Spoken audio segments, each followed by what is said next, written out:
Okay. So Steph, you had asked me to take a video of the 2012 version of the train set, so here it is.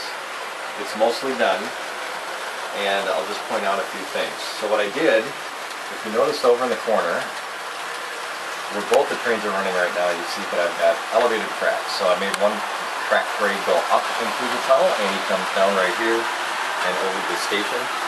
This is the Soo Line passenger train, by the way, that you're looking at. So this is Soo Line when it was pretty much on its last legs and they didn't really have much going.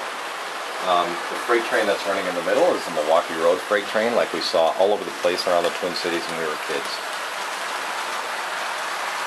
So he's a run-through freight. He doesn't stop at the passenger station, obviously, but he would be stopping over there in the industrial area. So what I did with this track is I made the passenger station kind of the centerpiece of it, whereas before it was off in the corner over there on the right, out of view. This time I took the passenger station and made it, like I said, it's the center now. Just beyond that, as you watch Milwaukee Road go blasting through there, is the freight terminal. I used most of the stuff from the old set. Across the street from that, so I built an industrial section, which is also kind of centered, so it's facing you. If you notice, I don't have any houses facing the other way. Everything magically faces the viewer. So if you're looking right here, you see there's the Ham's Brewery right there, along with grain terminals and everything behind it, like you'd expect. Across the street over here, isn't that cool? I happen to found a Red Owl Supermarket, HO gauge. Very neat. And then down the way, I still have a merchant row that I'm building out. I've got a Ben Franklin store next to the Red Owl. And then I've got other shops which I've still got to label.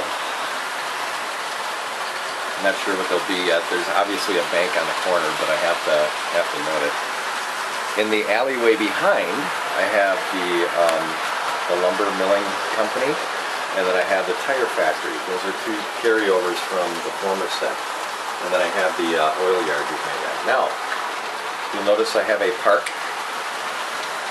which shows up right here. I've got stuff I want to do there.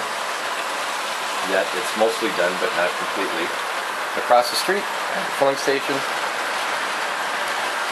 Right there. Next to that, I have the Mickey's Diner. This whole layout is a lot more foliated on the western side of it. If you kind of go over here and take a look at what I've got going on the west side, you see that somebody's falling over. That's not good. I haven't put the water down yet, so that's just basically black paint that I'm going to gloss over. I've got the canoeists right here. I've got a couple of campers right here. They've got a camping tent that I'll put up.